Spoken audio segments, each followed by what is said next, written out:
मैं सभी आए हुए यहाँ पे जितने भी पार्टिसिपेंट्स हैं उनको सबसे पहले तो बेस्ट ऑफ लक बोलता हूँ। उम्मीद ये रखता हूँ कि वो सब मन लगा के यहाँ पे सीखेंगे, ट्रेनिंग लेंगे और उस ट्रेनिंग को अपने जीवन में, आगने वाले जीवन में उसको कैसे उसको सफल बनाना है जीवन के, उसको यूज करेंगे। Thank you. आज की टाटा मीटिंग में बताइए किस तरह महिलाओं के उपयोगी और आप लोग क्या कर रहे हैं? हाँ, मैं एकता फाउंडेशन को रिप्रेजेंट करता हूँ और ये जो प्रोग्राम है ये महिलाओं का जो वुमेन एम्पावरमेंट में आता है, हम उनके लाइवलीहुड जनरेशन के लिए ये प्रोग्राम लॉन्च किया है आज, जिसमें हमें सिडबी सहयोग कर रहे हैं और इसमें हम अभी 60 महिलाओं का जो है ट्रेनिंग, एंटरप्रेन्योरशिप के ऊपर ट्रेनिंग देंगे और उनको 4 महीने तक हैंड होल्डिंग करेंगे ताकि वो अपना अपना माइक्रो एंटरप्रेन्योरशिप यूनिट सेट कर पाए। अपनी संस्था के कुछ मेन काम? मेरी जो संस्था है, हम लोग शिक्षा, स्वास्थ्य और एंटरप्रेन्योरशिप डेवलपमेंट, स्किल डेवलपमेंट, इस तरह के प्रोग्राम्स में काम करते हैं और ये हमारा एंटरप्रेन्योरशिप जो महिला सशक्तिकरण के अंतर्गत ये प्रोग्राम हम कर रहे हैं। ये जो प्रोग्राम है, इस प्रोग्राम में हम ये बताना चाहते हैं कि इस देश का इकोनॉमिक डेवलपमेंट तब तक संभव नहीं है जब तक कि हम महिलाओं को इकोनॉमी की जो मेन स्ट्रीम है, जो बिजनेस है, उसमें हम उनको इन्वॉल्व ना करें। तो जब तक वो इन्वॉल्व नहीं होंगे तो देश का विकास नहीं होगा। जो हमारा आधी आबादी है उनको हम लोग मेन स्ट्रीम में बिजनेस में लाना चाहते हैं, जो कि वो बिजनेस करे, आगे बढ़े, तभी देश की तरक्की हो सके। इस कार्यक्रम में एसडीएम विनय कुमार मोगिया, एसआर मीणा, महाप्रबंधक SIDBI Naveen Kotia, CO NULM south west Delhi, RK Singh विशेष अतिथि, लीड बैंक मैनेजर के रूप में उन्होंने अपनी भागीदारी दर्ज करवाई।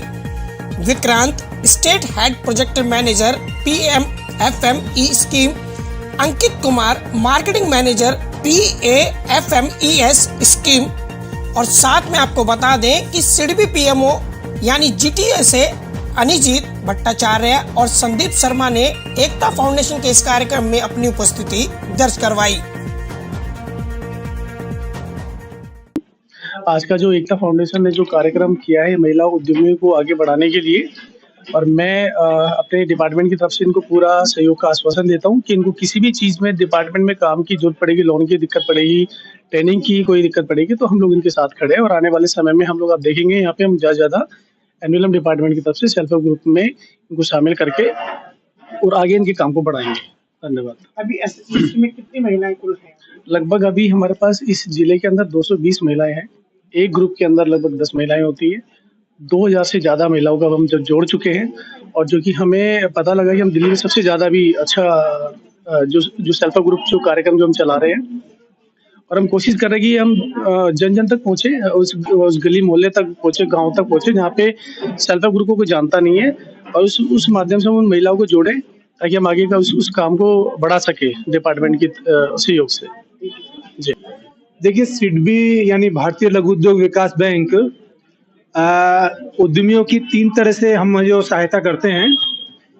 हम दूसरे बैंकों को जो एमएसएमई है उसके लिए लैंडिंग करते हैं, उद्योगों को सीधा हम लोन देते हैं, और तीसरा सिडबी का प्रमोशनल एंड डेवलपमेंट मैंडेट है। जिस तरह से आज का ये ट्रेनिंग प्रोग्राम था, आज ये महिलाओं के लिए एक ट्रेनिंग प्रोग्राम एकता फाउंडेशन ने जो अरेंज किया है, इसमें महिलाओं को जो उन्होंने ट्रेड जो सेलेक्ट किया है उसमें उनको ट्रेनिंग दी जाएगी। ट्रेनिंग के दौरान उनको विभिन्न तरह की जो जानकारियां हैं सरकारी योजनाओं की या उनके ट्रेड से संबंधित जो एक्सपर्ट्स हैं वो उनको अपने ट्रेड की जो स्किल्स हैं उसको अपग्रेड कैसे किया जाए उसके बारे में वो जानकारी देंगे। इसके बाद में जब इनकी ट्रेनिंग जब खत्म हो जाएगी, अगर किसी महिला को अपना उद्योग स्थापित करने के लिए या उद्योग का विस्तार करने के लिए अगर कोई वित्तीय सहायता की जरूरत होती है तो उसमें भारत सरकार की बैंकों की कई सारी योजनाएं हैं जिनका वो लाभ ले सकती है। जैसे कि एक मुद्रा योजना है जिसमें वो 10 लाख रुपए तक के जो लोन है वो बिना किसी कोलेटरल सिक्योरिटी के बैंक के माध्यम से ले सकती हैं। इसमें एक कॉम्पिटिटिव रेट पे और कम प्रमोटर कंट्रीब्यूशन के साथ में उनको लोन प्रोवाइड किया जाता है। अगर किसी महिला की अपने उद्योग के लिए अगर आवश्यकता 10 लाख से ज्यादा है तो उस स्थिति में वो स्टैंड अप इंडिया एक योजना है, उस योजना के तहत 1 करोड़ रुपए तक का लोन ले सकती हैं।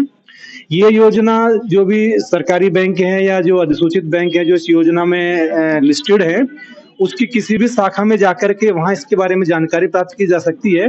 इससे संबंधित जो भी आवेदन पत्र है वो ऑनलाइन पोर्टल के माध्यम से सबमिट किया जा सकता है, और वो एप्लीकेशन सबमिट होने के बाद में ब्रांच में संपर्क करके इसकी जो उद्योग से रिलेटेड जो उनका वित्तीय आवश्यकताएं हैं वो अपना पूरी कर सकती हैं।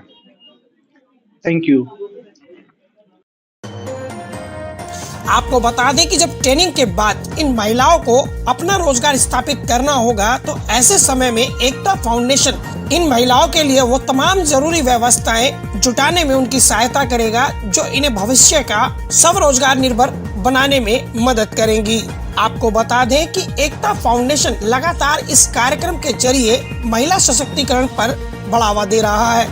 यह पूरा कार्यक्रम पाक कला कौशल विकास पर केंद्रित रहा, जिसमें उत्तम नगर और आसपास के क्षेत्र में महिलाओं को अपना एक व्यवसाय शुरू करने में मदद मिलेगी।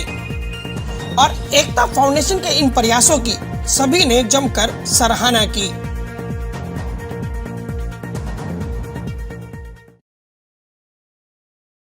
और हमारा जो मैंडेट है सिडबी के साथ 20 स्टेट्स में, उसमें से एक स्टेट दिल्ली भी है, जिसमें हम लोग इसी तरीके से कैपेसिटी बिल्डिंग और हार्ड इंफ्रास्ट्रक्चर, सॉफ्ट इंटरवेंशन, इन सब चीज़ों के ऊपर हम लोग काम करते हैं। उसी तरीके से हम लोगों ने एकता फाउंडेशन को सर्च करा, एकता फाउंडेशन को मोबिलाइज करा, और वुमेन एंटरप्रेन्योर्स के लिए हम लोगों ने उनको सिडबी के साथ जोड़ा, और इसके तहत सिडबी ने उनको थोड़ा सा असिस्टेंस करा है जो एक ग्रांट के फॉर्म में है। तो I wish all the best to Ekta foundation and wish them success. Thank you. Sandeep Sharma, Grant Thornton Bharat manager. मेरा नाम शालिनी गौतम है और मैं एकता फाउंडेशन से करीब 1.5 साल पहले जुड़ी थी, और अभी मैं इस प्रोग्राम में आई हूँ। और अभी मैं देख रही हूँ कि वुमेन के लिए ये एकता फाउंडेशन नॉट ये इवन इसमें ही नहीं, खाने पीने के प्रोग्राम में ही हेल्प नहीं करता, सिलाई कढ़ाई बुनाई, इवन ब्यूटिशियन के कोर्स, बहुत सारे एकता फाउंडेशन प्रोवाइड करता है जो वुमेन को आगे बढ़ाता है। वुमेन को आगे बढ़ाने के लिए एकता फाउंडेशन जो भूमिका दे रहा है, ये समाज में एक बहुत बड़ा योगदान है। और इस योगदान के तहत ऐसा ही नहीं है कि इसमें सिर्फ पढ़ी लिखी औरतें ही हिस्सा ले सकती हैं, इसमें अनपढ़ औरतें, कामकाजी घरेलू औरतें, ये सब भी इसमें हिस्सा ले रही हैं और एक बड़े तौर पर इस एकता फाउंडेशन को आगे बढ़ा रही हैं, और एकता फाउंडेशन उनको चांस दे रहा है आगे बढ़ने का, जो ये बहुत बड़ी बात है एकता फाउंडेशन के लिए। Thank you. अभी तो हम ट्रेनिंग पे हेल्पफुल तो है ही, हमारे को रोज़गार मिल रहा है और काम भी है। वैसे आजकल लॉकडाउन के चक्कर में वैसे काम नहीं था, अभी हम एकता फाउंडेशन से जुड़े हैं तो अभी हमें रोज़गार मिल रहा है। साल 2010 से एकता फाउंडेशन लगातार समाज उत्थान के लिए काम कर रहा है, और आज इन्होंने एक मील का पत्थर तय करते हुए महिलाओं को 1 सप्ताह का ट्रेनिंग पीरियड चलाया है, जिसके तहत संभव है कि इस ट्रेनिंग के बाद कुछ महिलाएं एक उद्यमी के तौर पर नजर आए। अगर यदि ऐसा होता है तो वास्तविकता में नारी सशक्तिकरण का यह जीता जागता एक बेहद सटीक उदाहरण होगा।